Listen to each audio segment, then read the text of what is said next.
jàppale leen ko yéen ñi nga xam ne si ni bëgg ngeen cee commandé mun ngeen a woote ci numéro yi di 77 085 49 91 wala 77 972 98 81 donc mun ngeen a oote ci numéro yooyu ngir daal di jot kile di Serigne Modou Kémane ngir rek seeni ay jàngoro daal di faju si nu mu gën a gaawee alors mbokk internetu Trace 221 ba tey ñu daal di nag dugg ci waxtaan wi salut bokkum gannaaw ba ñu la dalalee gis nañu nag jamono bi réew mi Sénégal daanaka bëri na coow loolu te coow li ko waral du lenn lu dul li nga xam ne si ni moo amoon ci diggante le président de la République Bassirou Diomaye Diakhar Faye ak ki nga xam ne moo di son premier ministre donte gis nañu ni ki démb ñu xam leen ni kat jot nañoo amal ab waxtaan te itam recevoir na ñi nga xam ne moo di bureau politique bu Pastef waxtaan ak ñoom ba jàmm daal di dellusiwaat alors coow li nag bëri na boobaak léegi ça fait des jours Aminata Touré Aïda Mbodj coow li bëri na ban jàngat nga am tout d'abord balaa ñu dugg ci fond waxtaan bi. bon jàngat bi may am Aladji Cheikh man ñu te loolu suñu jàngatu parti bi la sax parce que on a à peu près le même point de vue mooy situation politique bi tension politique bi ça fait pas sérieux ce sont des enfantillages ay enfantillages par rapport à dëkk bi fan la toll waaw parce que les histoires de coalition là déjà il faut gars yi xam la genèse de la coalition Diomaye président parce que gis naa si ñu bëri nga xam ne ñoo ngi nekk fii di wax di jëm a expliquer coalition bi mais la plupart de ce qu'ils disent c'est totalement faux dara amu ci donc soo gisee ni que sax Pastef durant les législatives dafa dem sans la coalition Diomaye président mais ça veut beaucoup dire parce que il ne s'intéressait pas à la coalition Diomaye président waaw dañoo jëloon nag le prétexte des trahisons pour mën a layal c'est ce qu'ils ont fait donc il y a même beaucoup de personnes qui faisaient partie de la coalition Diomaye qui n'ont même pas été consultées parce que moom Ousmane Sonko jamono boobu dafa taxawoon ne que moom il va y aller avec certains de ses alliés bon certains de ses alliés après on a vu qui c'était donc léegi boo ñu demee ba ci biir Pastef n'a jamais eu ay coalition Diomaye bi yëngatuwul mu woon dara ci biir xanaa léegi nag quand le président moom tamit boo mu jógee ne il va réorganiser la coalition et tout ça là parce que la coalition tamit peut être un cadre de négociation et de discussion voilà mais ça mais une coalition elle est d'abord politique coalition politique moo koy njëkk a yëkkati mais instant bi est-ce que Cheikh Omar yow nekk sax ci période de campagne politique waaw ba ñuy nekk waa Pastef di xëccoo quelque chose qui ne les intéressait pas au départ la moo tax ñu teg si ñu def autant de tintamarre pour une coalition qui ne les intéressait pas une coalition bi nga xam ne elle était amorphe ndax Aïda Mbodj bi ñu fa tegoon elle n'a rien fait waaw man j'ai été dama tiit sax ba ma gis ay actes et tout ça sorti par la suite il y a beaucoup de choses yi nga xam ne ñoom ñoo ngi koy def jamono bi mais c'est à se poser des questions Aïda Mbodj si en temps normal elle aurait dû sauter depuis très longtemps ndax defu fa dara donc léegi nag le problème de la coalition là et tout ça ay wax ay coow mais on n'est pas en période électorale donc la priorité nous on a toujours dit que ci coalition bi sax la priorité dafa war a nekk les Sénégalais et les problèmes des Sénégalais keroog léegi ñu dégradé sur la note encore du Sénégal on est à 3C+. 3C+ pour ñi nga xam ne ñëpp ñoo ngi dox ci économie xam nañ que on est proche de la faillite waaw tout le monde dit que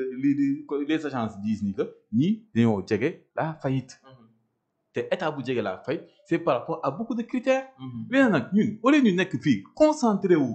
ci comment ni naka la ñuy génne ci guute bi parce que on a un service de la dette et une dette bi nga xam ne elle n'est pas soutenable de waaw parce que lu ñu war a fay ci xaalis parce que le cycle de la dette sax maa ngi dégg ay nit yu bëri di fi wax mais le cycle de la dette mais da ngay leb pour fay bor loolu soo si duggee à chaque fois boo na fi l'ancien régime tamit jox ñu benn cadeau empoisonné mooy maanaam dafa leb jékki-jékki dem ñoonam ñoom même il y a beaucoup de choses yi nga xam ne peut-être qu'on va revenir après sur l'aspect économique et tout ça là mais il y a beaucoup de choses yi nga xam ne qui se sont passées la priorité ne devait pas être ay xuloo ay xiroo di xëccoo ay coalition le premier ministre ne devait pas soi-disant prendre des congés hors vacances gouvernementales alors qu'il y a des priorités ci biir dëkk bi dafay mel ne comme si Sénégalais yi ñor ko wala intéressé woo ko donc des problèmes politiques moo indi dëkk bi nga xam ne il est au bord de la crise d'une crise économique et financière majeure boo ñëpp occulter l'aspect économique bëgg a jël lépp def ko un aspect politique c'est qu'à un moment donné tamit politique bi il faut ñu arrêter ko ñu jëm a lijjanti yi nga xam ne ñoo ñu fi teg mooy les Sénégalais et le problème au quotidien ok alors balaa may jox Diarra dafa am leen loo xam si ni dañu gis kenn ku bokkoon ci groupe bi muy wax di ko prononcer comme quoi que ni Aïda Mbodj daanaka dafa nekkee woon ku wax lu neex Ousmane Sonko wala lu ko neex mu bàyyi la ci groupe bi ku génn ci ku waxul lu ko neex mu daal di lay retirer c'est-à-dire Bougar loolu la faral doon di wax mais coalition bi nga xam ne si nii maanaam seen parti yéen mu di rassemblement pour la vérité ànd ci dëgg bu Cheikh Omar Diagne n'est-ce pas si coalition bi ngeen bokkoon loolu nga ngeen bokkoon. ah damay laaj ba xam wala ba léegi. coalition Diomaye président. waaw notre position elle est claire. ba léegi yéen a ngi si coalition. non ñun xaaral di dàq ñu te yëguñu dàq nañu. waaw xam nga loolu boo naan déjà parlé à plusieurs reprises. su ñu dàq na y a pas de problème. dañuy officialiser ko ñu dàq mais nous on fait toute partie de la coalition. ah ci li ma xam. yéen a ngi si coalition ba léegi. ba aujourd'hui à 17h49 donc 17h50 mu jot. nous on faisait partie de la coalition peut-être qu'on nous a renvoyé te yëguñu ko. mais on fait partie de la coalition maintenant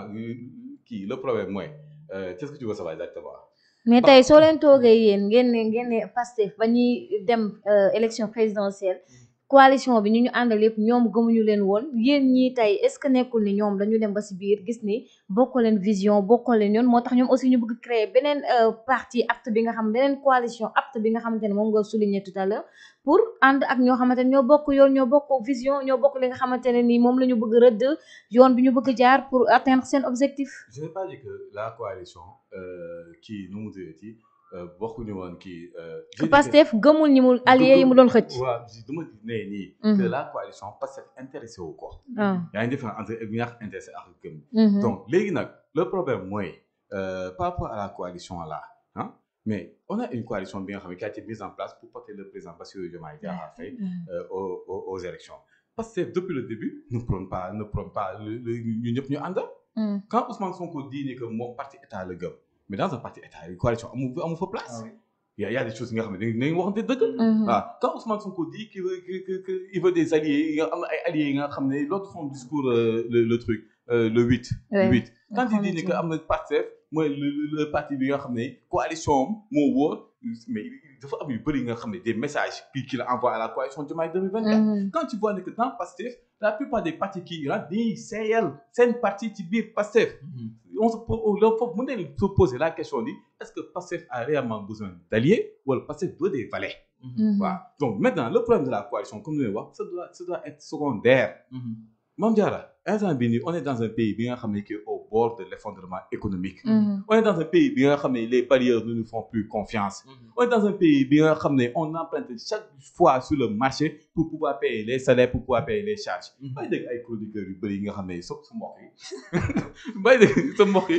di naan waaw ay jàmbaar leen ñu kenn personne ne sait comment ils font pour payer les salaires. mais ils vont dans le marché régional. ils empruntent de l'argent fay ay salaires suul bukki la. payer les charges de la dette après encore demander encore pour faire encore ay bor c'est comme ça que ça se passe mais la viabilité de tout ça c'est qu'à un moment donné da ngay dem ba jàng tu arrives en taux bi nga xam ne ta dette n'est plus soutenable parce que yow tes rentrées d'argent ne sont pas efficientes. on est dans un pays bi nga xam ne la plupart des acteurs économiques sont dans le secteur informel.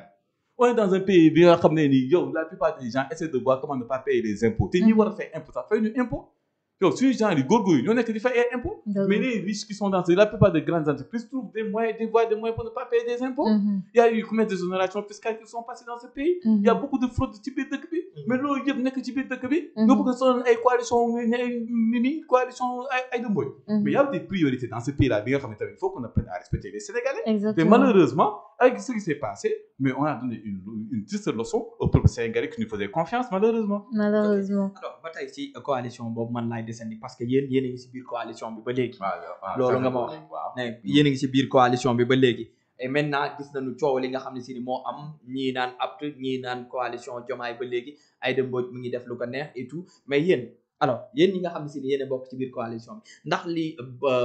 Bougar doon wax que ni Aïda Mbodj dafa nekkoon di doxal lu ko neexee est-ce que loolu noonu vous l'avez constaté ci biir coalition bi